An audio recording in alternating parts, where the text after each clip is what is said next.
Assalamualaikum warahmatullahi wabarakatuh. Selamat pagi, siang, sore, malam buat Anda semuanya, kawan. Berjumpa kembali dengan Sigit Kurniawan di sini di podcast Bincang Sehat RSK Batang. Dan seperti gambar yang kita bagikan di Instagram, kita sudah menghadirkan untuk narasumber pada kesempatan kali ini yaitu Dr. Nur Hidayat, SPDV, FINSDV, FAADV. Beliau adalah dokter spesialis kulit dan kelamin. Kita akan sapa beliau. Selamat siang, dokter. Selamat siang, Mas Sigit. Ya, bagaimana kabarnya? Alhamdulillah, baik-baik. Alhamdulillah. Iya, alhamdulillah baik juga ini, Dok ya. Boleh mic-nya boleh didekatin lagi? Oke. Ya. Oke. Nah, ini sebelum kita berbincang ya, Dok ya. Sigit beserta jajaran direksi RSK Batang sekali lagi ingin mengucapkan selamat bergabung, dokter ya. Di Rumah Sakit Kim Batang, yang semoga harapannya dengan adanya Dr. Nur Hidayat kita bisa lebih optimal lagi dalam memberikan pelayanan kepada pasien. Amin. Nah, Dr. Nur Hidayat, ya ini sapaan akrab atau sapaan cepatnya itu Nur Hidayat atau Dr.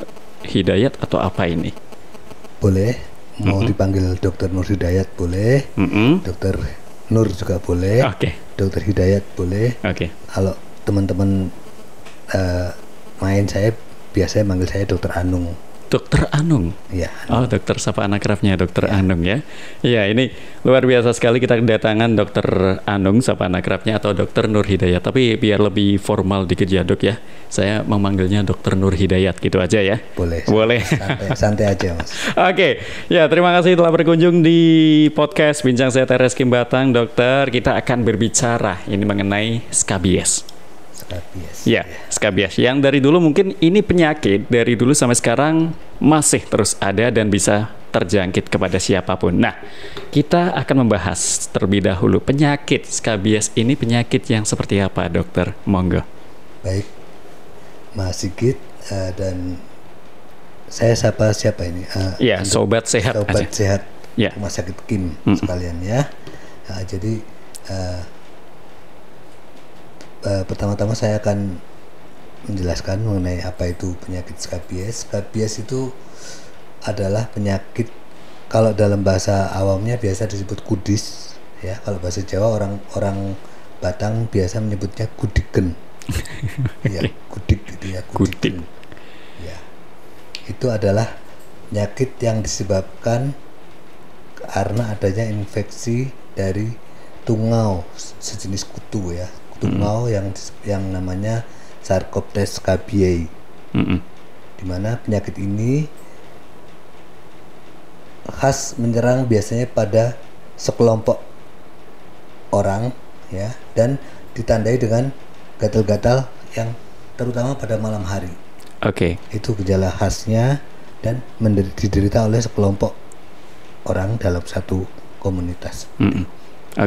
Dari tungau, dokter, atau dari kutu? Ya. Kutu yang dari mana? Dari kasur atau dari sofa atau apa ini? Kutu yang ada di kulit sebenarnya itu. Iya, kutunya bukan seperti kutu kepala itu, tapi dia ukurannya jauh lebih kecil lagi, dan dia bisa selain pada manusia juga terdapat pada binatang. Iya, dia bisa di kucing, bisa di ayam, dan pada dasarnya sering di lingkungan yang kotor lah. Iya. Sering di lingkungan yang kotor. Nah, penyebab tungau tersebut atau kutu tersebut ada di kulit kita itu karena apa, dokter? Apa kita tidak mencuci tangan, tidak menjaga kebersihan atau gimana ini? Ya, jadi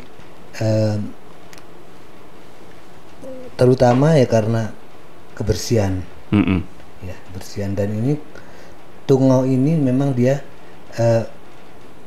ketika dia sudah masuk di kulit, dia akan membentuk terowongan dalam kulit manusia ini dan beraktivitas pada malam hari. Oleh karena itu, dia biasanya mengganggu atau menimbulkan gatalnya itu terutama pada malam hari. Karena dia termasuk jenis parasit yang nokturnal ya, yang hidup dan aktivitasnya pada malam hari. Sehingga dia beraktivitas pada malam hari, menimbulkan gatal pada malam hari, tapi dia bisa dipindahkan atau menular melalui kontak langsung atau melalui perantaraan benda-benda yang ada di sekitar dan dipergunakan oleh kita. Atau orang secara berganti-gantian atau digunakan oleh orang banyak. Iya. Oke, seperti itu ya. Jadi menular lewat sentuhan langsung, ya. Kontak langsung maupun melalui kontak tidak langsung atau perantaraan. Oke, iya. Pakaian dan lain-lain. Ya. Bisa dibilang ini penyakit berbahaya, dokter? Dalam arti kalau berbahaya menimbulkan kematian itu tidak, tetapi secara penularan dia memang menular sangat cepat ya, dengan cepat, dan karena mobilitas manusia sekarang ini sangat tinggi, artinya penularannya bisa menyebar dengan begitu cepatnya. Oke. Nah, ini dokter, cara pencegahannya seperti apa biar kita ibaratnya kalau meminimalisir seperti itu hal biar kita tidak terkena tungau skabies ini? Ya, pada dasarnya pencegahan ataupun pencegahan terhadap penyakit menular itu ya standarnya ya adalah pertama menghindari kontak langsung dengan penderita, kemudian ya itulah jaga jarak, kemudian rajin mencuci tangan, hampir sama kayak kemarin kita baru melewati masa pandemi itu ya. Antara lain pola hidup sehat seperti itu pada dasarnya bukan hanya untuk menjaga COVID, tetapi juga termasuk di dalamnya penyakit-penyakit menular seperti skabies ini juga bisa dicegah dengan menjaga kebersihan diri, ya, higienis sanitasi pribadi maupun lingkungan, kemudian tadi perilaku hidup sehat seperti menjaga jarak dengan penderita, kemudian mencuci tangan, ya seperti itu. Oke. Jadi pada dasarnya pandemi kemarin tidak hanya membuat kita terkena COVID-19, tapi juga terkena penyakit yang lainnya juga biar tidak terkena, seperti itu ya dok ya, termasuk penyakit skabies yang lagi kita bahas ini. Nah dokter, gejala-gejala awal ketika kita terkena penyakit skabies ini apa? Penyakit skabies seperti yang saya sebutkan tadi, gejala yang paling khas dan paling dominan itu adalah rasa gatal pada waktu malam hari, dan tempat-tempatnya biasanya cukup spesifik, tempat-tempat area yang gatal ya, terutama misalnya pada sela-sela jari tangan, sela-sela jari kaki, pada area pusat, kemudian ketiak, terus di daerah selangkangan, di daerah kelamin, ya, bokong. Itu tempat-tempat yang predileksi atau tempat-tempat kesukaan dari si tungau skabies tadi. Ya berarti suka tempat-tempat yang lembab, yang tipis, kulitnya tipis. Ya, oleh karena dia menyukai lapisan epidermis yang tipis, makanya kalau dia menyerang bayi atau anak-anak usia balita, biasanya dia bisa mengenai ke seluruh tubuh. Karena mereka relatif kulitnya masih tipis, lebih tipis dibandingkan dengan orang dewasa. Tapi kalau pada orang dewasa biasanya yang klasik itu di tempat-tempat yang saya sebutkan tadi itu. Itu dia bisa menyebar ke seluruh tubuh jika itu terjadi pada bayi. Ya, namun jika terjadi pada dewasa, ya beberapa spesifik. Pada umumnya di tempat-tempat spesifik. Di tempat-tempat spesifik seperti tangan, kaki, yang tadi selangkangan dan lain sebagainya yang sekiranya kulit epiderminya tipis, seperti itu ya dok ya. Ya, itu dia sekilas tentang skabies. Dan ada beberapa. Jangan lupa, skabies ini selain dia pada umumnya menyerang kelompok manusia dengan higiene dan sanitasi yang rendah, dia juga tidak menutup kemungkinan menular pada orang-orang yang secara higiene dan sanitasinya bagus, bersih. Pada orang-orang bersih pun tidak lepas juga bisa saja terkena ini. Hanya gejala yang ditimbulkannya biasanya tidak terlalu spesifik. Seringkali tidak disadari oleh penderitanya bahwa dia sudah terkena skabies juga. Gitu ya. Jadi gejalanya tidak khas sama sekali. Jadi tidak menentu ya dok ya. Kadang kita sudah berperilaku bersih pun kadang masih kemungkinan bisa terkena. Ya. Oke, itu dia penyakit skabies. Nah, apa dok yang harus kita lakukan jika kita sudah terkena penyakit skabies? Ataukah harus berobat atau pakai salep aja atau gimana ini? Ya, sebaiknya kalau memang ada di antara sobat-sobat sehat Rumah Sakit Kim yang mendengarkan podcast ini yang sekiranya mengalami atau ada keluarganya yang mengalami seperti ini, ya sebaiknya segera berobat atau memeriksakan diri atau berkonsultasi ke dokter spesialis kulit dan kelamin ya. Dokter umum juga boleh di fasilitas kesehatan tingkat pertama gitu. Tapi dan selanjutnya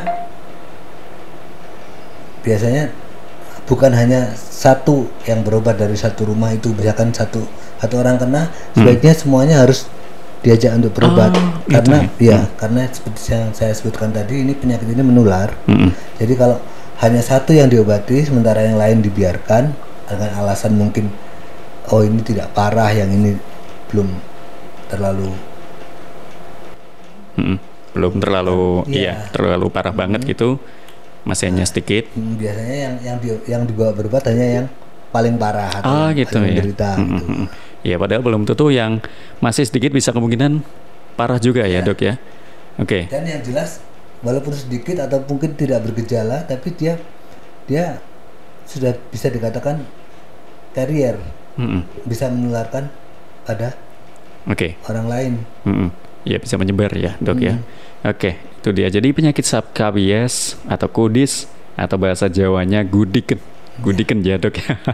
Ini sangat menular. Jadi bagi Anda yang mungkin punya gejala-gejala mengenai penyakit skabies ini, silahkan bisa langsung periksa saja ke dokter spesialis kulit kelamin ataupun dokter umum juga bisa ya dok ya. Boleh. Ataupun bisa langsung mampir konsultasi ke dokter Nur Hidayat. Jadwal dokternya itu hari apa aja dok? Kalau di Rumah Sakit Kim ini hari Selasa, Rabu, Kamis, Jumat. Oke, Selasa, Rabu, Kamis, Jumat jam 8 sampai jam 10. Betul. Iya, silahkan untuk Anda bisa mampir untuk konsultasi dengan Dr. Nur Hidayat. Nah, itu dia penyakit tentang skabies ya dok ya. Skabies. Oke. Dan ada beberapa pertanyaan ini dok yang ada di Instagram yang kemarin kita bagikan gambarnya. Yang pertama dok, anak saya umur 5 tahun dokter. Iya. Gatal-gatal. Diperiksain ke puskesmas, katanya skabies dari bulan April tahun kemarin. Nyampe sekarang belum sembuh. Minta rujukan ke rumah sakit susah sekali. Oke, ya. Awalnya itu bintik-bintik berisi cairan bening banyak sekali, dokter. Lama-lama jadi nanah. Nah, itu kita harus langsung periksa atau cukup pakai salep aja katanya, seperti itu. Oke, iya. Jadi bagus sekali dari siapa tadi, ibu siapa? Ini ada namanya Ibu Anggara Kasih, dokter. Ibu Anggara Kasih ya. Selamat siang Ibu Anggara Kasih ya. Jadi betul sekali yang ibu bilang tadi, bahwa anak ibu umur 5 tahun dengan tanda-tanda dan ciri-ciri gejala seperti yang ibu sebutkan tadi. Sangat mungkin bahwa itu memang skabies ya. Jadi saya lupa menyebutkan tadi, tanda-tandanya antara lain adalah berupa bintil-bintil dengan berisi cairan ya, seperti pelenting-pelenting begitu. Pelenting-pelenting berisi cairan. Awalnya dia bening cairannya, lama-kelamaan dengan garukan dan lain-lain dia mengalami infeksi dan bintik-bintik yang tadinya bening tadi berubah menjadi nanah. Gitu. Ya, pustul-pustul itu. Nah, seperti yang Ibu Anggara tadi sebutkan itu, kalau sudah terjadi dia berubah jadi bintik-bintiknya itu bernanah, itu artinya sudah skabies yang sudah terinfeksi. Iya, skabies yang sudah terinfeksi. Tentu tidak bisa kalau hanya ibu belikan salep-salep sendiri ya. Jadi saya sarankan coba ibu bisa sekali lagi datang ke fasilitas kesehatan tingkat pertama, baik itu puskesmas maupun ke dokter keluarga, dan ikuti apa yang disarankan oleh dokter itu. Setelah itu kemudian kalau memang belum sembuh, ya mestinya nanti dokter akan memberikan rujukan ke fasilitas kesehatan yang lebih tinggi ya, yang tingkat lanjutan, yang ada dokter spesialis kulitnya. Jadi seperti itu. Jangan berhenti sampai di situ aja Ibu. Ya, jadi harus diupayakan lagi. Ibu sekali lagi coba datang ke fasilitas kesehatan tingkat pertama. Kemudian nanti kalau memang belum sembuh juga, saya yakin dokter akan memberikan rujukan ke rumah sakit. Oke, apalagi ini bisa dikatakan tadi sudah parah ya dok ya? Iya, apalagi sudah ada indikasi untuk merujuk. Ya, karena memang kalau BPJS itu skabies seharusnya memang bisa diselesaikan di FKTP. Oke. Ya, tetapi kalau ada faktor penyulit atau komplikasi, otomatis dia tidak akan sembuh di tingkat vaskes pertama, dia harus dirujuk. Dengan alasan sudah ada infeksi, tentunya itu bisa menjadi cukup alasan untuk merujuk. Iya, seperti itu ya. Oke, dan jangan hanya pakai salep ya dok ya. Iya. Bahaya. Apalagi kalau beli-beli sendiri salepnya. Iya, jangan. Oke. Kemudian ada dari Ibu Musidafa, dokter. Seberapa bahaya penyakit kudis itu dan apakah orang yang terkena penyakit kudis bisa terkena lagi? Betul, ya. Seberapa bahaya, saya katakan seperti di awal tadi, penyakit ini tidak secara langsung menyebabkan kematian ya. Kalau bahaya terhadap kematian insya Allah tidak. Tetapi gatal yang ditimbulkan itu bisa menyebabkan seseorang itu menderita gatal setengah mati. Setengah mati gatalnya. Kalau malam itu gemes gitu ya, pengen garuk gitu. Jadi bukan enggak sampai mati tapi setengah mati aja. Tapi yang namanya setengah mati kan juga juga parah ya dok ya. Parah. Ya, jadi saya kira yang namanya gatal seenak apapun itu tetap nggak enak. Tetap nggak enak ya. Jadi ya. Ya apalagi skabies ya dok ya. Jangan menganggap bahwa ini tidak berbahaya karena tidak membunuh dan sebagainya. Tapi kalau gatal dan ya satu yang bersangkutan merasa tidak nyaman, apalagi dia malam hari gatalnya di saat kita perlu istirahat.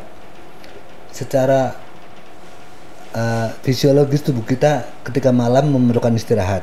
Kalau setiap malamnya tidak bisa istirahat, lama kelamaan juga pasti akan menurunkan daya tahan tubuh.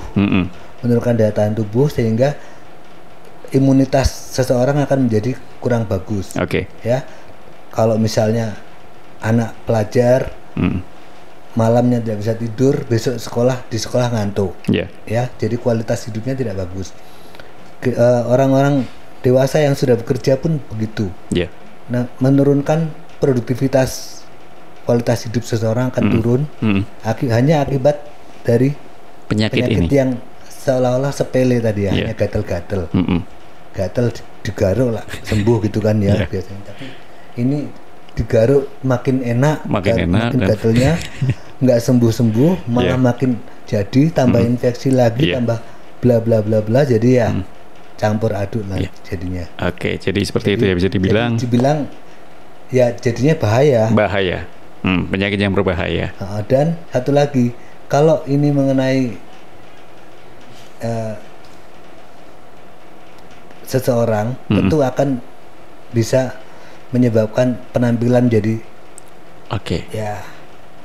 turun. Insecure, percaya dirinya kurang. Akhirnya mau jabat tangan ada kudis-kudisnya, kudiken, ya. Apalagi kalau cewek nanti di betisnya banyak skrup-skrupnya, itu udah mengganggu penampilan dokter ya. Penampilan dan langsung jatuh. Langsung down gitu ya, mentalnya juga terkena ya dok ya. Pengaruh ke gaya hidup juga ya. Jadi bagi Anda yang mungkin masih sedikit gejala dari skabies ini, langsung saja dikonsultasikan ke dokter atau fasilitas kesehatan terdekat. Seperti itu ya dok ya. Kemudian dokter, ada pertanyaan lagi dari Ibu Erlisa. Mohon izin bertanya dokter, bagaimanakah temuan klinis skabies pada orang HIV/AIDS dan bagaimana pemberian antihistamin pada penderita skabies? Silahkan dokter. Terima kasih. Ini sepertinya penanyanya ini dari medis ini. Medis ya. Dari pertanyaannya. Cukup berat ini dok. Pada penderita HIV/AIDS memang ini skabies yang pada orang normal tadi, ciri-cirinya saya sudah sebutkan tadi. Pada penderita HIV/AIDS, di mana kita tahu bahwa imunitasnya sangat rendah, tentu saja secara klinis dia akan jauh lebih berat dibandingkan dengan skabies pada umumnya, pada orang normal. Dengan istilahnya, kalau pada orang normal itu orang-orang dengan status imunologisnya imunokompeten. Sedangkan pada HIV/AIDS itu pada orang-orang dengan imunokompromis seperti itu gejala klinisnya akan jauh lebih berat. Ya, jauh lebih beratnya seperti apa? Tentu yang tadi hanya berupa fisikal yang berisi cairan bening seperti tadi. Pada penderita HIV/AIDS dia bisa berupa pustul-pustul ya yang berisi nanah dan lebih besar-besar, dan seringkali banyak sudah terjadi koreng-korengnya, ulkus-ulkusnya. Ya, di samping itu juga secara keadaan umumnya pada penderita HIV/AIDS juga kan secara umum orangnya sudah penurunan berat badan yang sangat drastis, bisa kehilangan berat badan sampai hingga 10 kg dalam waktu kurang dari 3 bulan. Ya. Bukan karena diet lah ya. Bukan. Ya, kemudian pucat juga ya. Jadi ya seperti itulah. Jadi dia lebih berat. Yang jelas gejala klinisnya pada penderita HIV/AIDS itu jauh lebih berat. Kemudian pertanyaan berikutnya tadi apa? Pertanyaan berikutnya antihistamin ya. Pemberiannya. Pemberian antihistamin saja tentu saja tidak cukup ya pada penderita HIV/AIDS. Skabies itu adalah infeksi superinfeksi. Artinya skabies itu menumpang pada penderita HIV/AIDS. Jadi tentu pengobatannya yang utama adalah pengobatan untuk antiretroviral untuk penderita HIV/AIDS itu sendiri. Samping itu kemudian dia ditambah dengan antihistamin. Untuk antihistamin itu pada dasarnya hanya untuk mengurangi gejala gatalnya aja. Gitu. Ya, tetapi kalau sudah terjadi infeksi sekunder seperti tadi, komplikasi seperti tadi, juga harus ditambah dengan antibiotik. Antibiotik.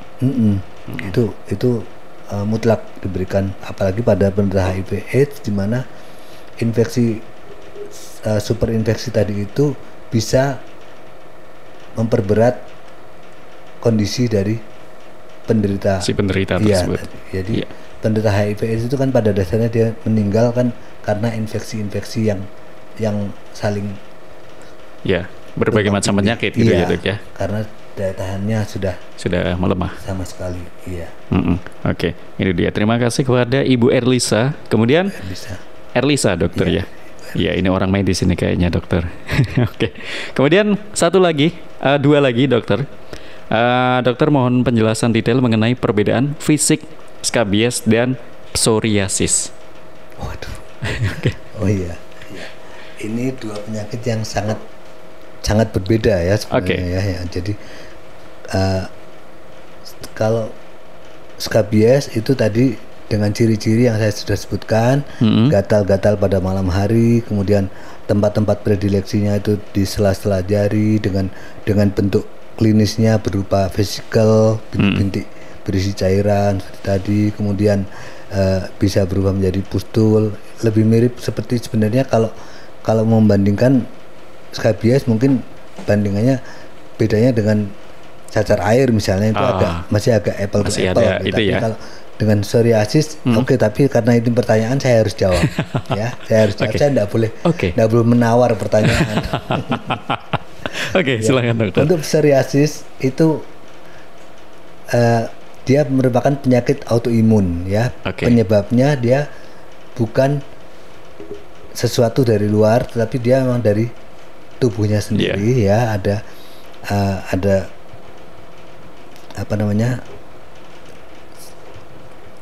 gangguan dari sistem imun. Ya. Nah, mengenai gejala klinisnya, kalau skabies tadi pada umumnya ditandai dengan rasa gatal. Kalau psoriasis rasa gatal itu tidak dominan. rasa gatal tidak dominan, tetapi dia lebih dominannya berupa apa istilahnya kalau dalam bahasa medisnya plak. Jadi ada penebalan kulit, ya plak, penebalan kulit berwarna kemerahan, dan kemudian ada ditutupi dengan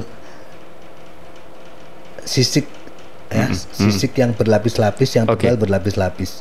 Itu dan tempat-tempat yang sering dikenai oleh psoriasis itu antara lain di perbatasan antara kulit kepala yang berambut dengan batas yang tidak berambut, ya, baik di dahi maupun di bagian belakang. Kemudian di siku, di daerah lutut, maupun di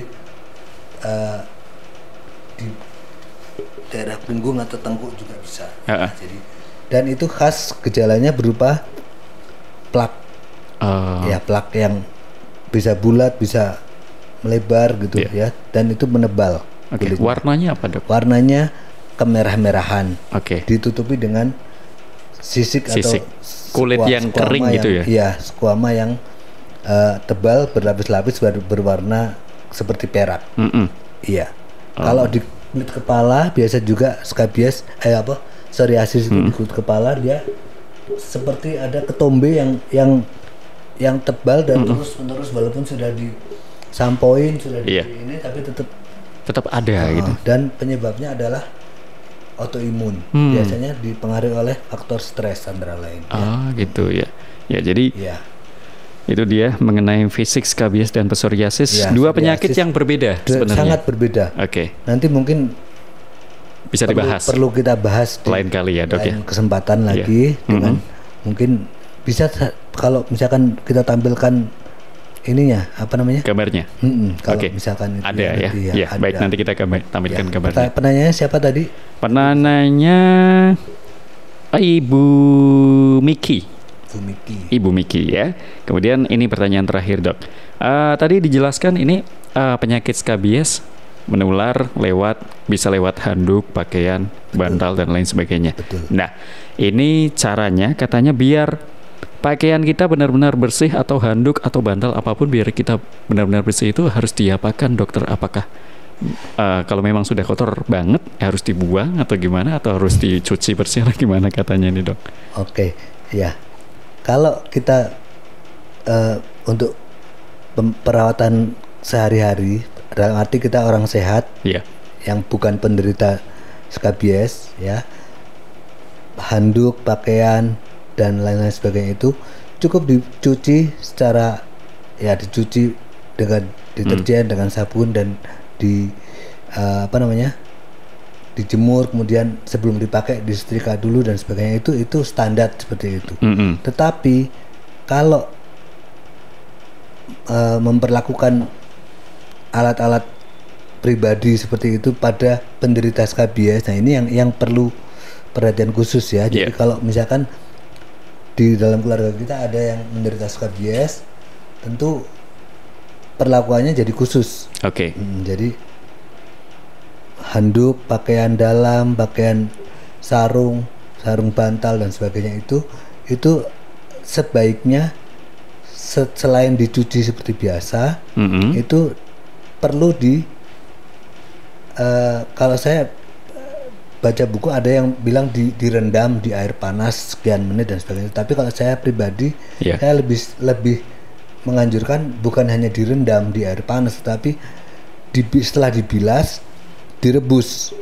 Setelah dibilas direbus, dimasukkan di dalam panci air, diisi air mendidih, ya, supaya betul-betul si tungau yang bersembunyi atau menyelinap di serat-serat pakaian dan kain tadi itu bisa mati.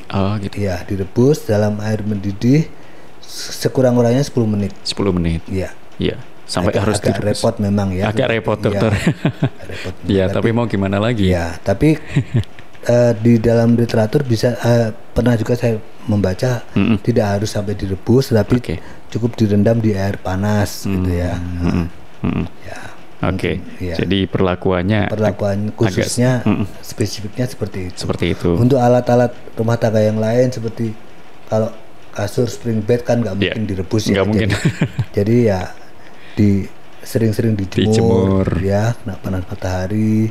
Kemudian karpet apa itu ya sering dicuci atau dibersihkan. Kalau ada vacuum cleaner di vakum dan sebagainya.